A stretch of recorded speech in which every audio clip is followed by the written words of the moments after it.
Yo, all you guys on YouTube, what is up? Today we are talking about the new Spider-Man game that's coming out September. Literally, just a matter of days. It's just about to drop. I'm really interested in this game. I've been checking it out a lot. Having grown up playing a lot of Insomniac games as a kid, this game really has my attention. I'm eager to see what it's like. So today we're starting a new video series called To Play or Not to Play, where we talk about new games and whether they're good options to play or not. Man, I love this new Atari 2600 Spider-Man game. Hey dude, I'm from the future. I'm here to tell you about the new Spider-Man game that just came out in the future. Check it out. I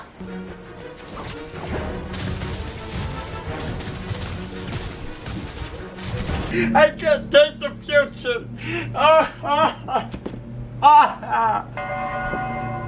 So let's talk a little bit about Spider-Man. We've seen a lot of trailers, we've seen a lot of teasers, so we know a lot about the gameplay. The combat is very interesting, very unique. One thing I noticed, the enemies seem very strong in this game. Like, they can take a lot of hits before you put them down. It looks like in the game, the quickest and easiest way to put them down is beat them up a little bit and then use your spider web to kind of stick them to the ground. But this game is not all about just jumping and just landing in the middle of all these people. There is a little bit of stealth inside of this game. So one part of the game where an art gallery is being robbed by the group called the Inner Demons, we see that Spider-Man uses a little bit of stealth when two of his enemies were in a room to get one of them out of the way before he tackled the other one. So it's not all just jump in the middle. Gotta use some stealth to be able to take out people one at a time.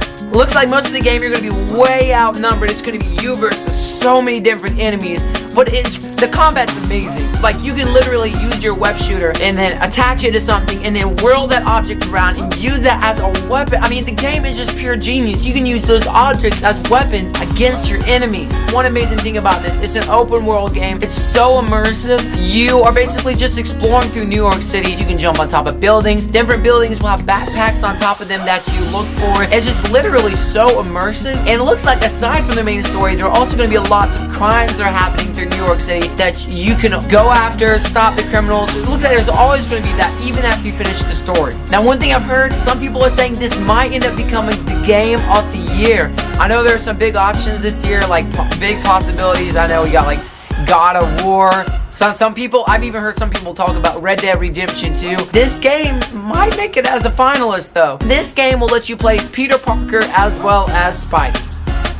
So the second thing I want to talk to you guys about is the price of this game. Now, the amazing thing about this game is it's literally getting its own console. That doesn't happen to a lot of games.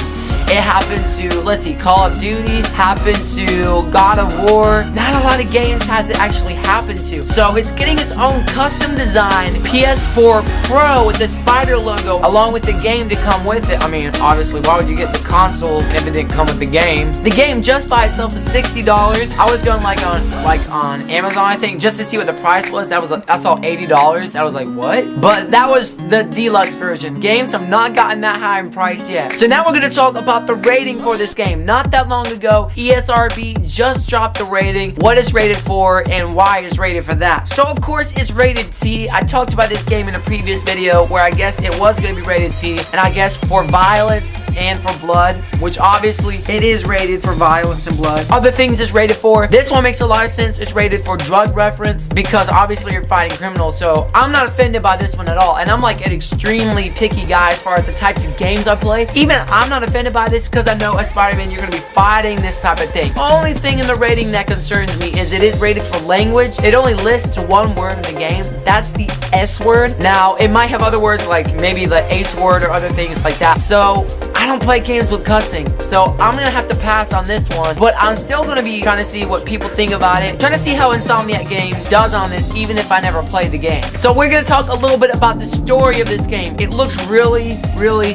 immersive. So the game centers around several main enemies. It looks like basically conflict just keeps building as you defeat one enemy, and it just seems to result in more enemies, and it just gets more and more tense. It appears at the beginning of the game, you are battling against Fisk. I believe he's the mayor of the city. Now, excuse me if I don't know much about Spider-Man. I'm not very familiar with the whole Spider-Man universe as of yet, but it appears early in the game, you battle Fisk, and after you defeat him, that unlocks New York City for a whole new group of criminals. So you've got Electro, Rhino, Scorpion, Vulture, Mr. Negative. It's just so many different enemies. As Spider-Man puts it, it's like a gang of costume nut jobs is taking the city apart piece by piece. So on Spidey's side, we got several characters. Mary Jane, who apparently is in a relationship with him, appears to be a reporter, I believe, trying to get the scoop on the story, but Spidey wants her to back off, or maybe I should say Peter wants her to back off and stay safe. We've also got a character called Miles Morales, who I don't know much about this guy, but he appears that he's aspiring to become like Spider-Man. Something like that. He's very inspired, looks up to Spider-Man. So there's a lot of blank spots in the story, though, from the little bit that we've heard about it. But basically, once you defeat Fisk, I think that's when the inner demons start coming in and causing crime in the city. Or maybe I've been wrong all this time. Maybe it was Osborn instead of Fisk. I'm getting the characters mixed up. I don't know. But anyway, everything is just falling apart.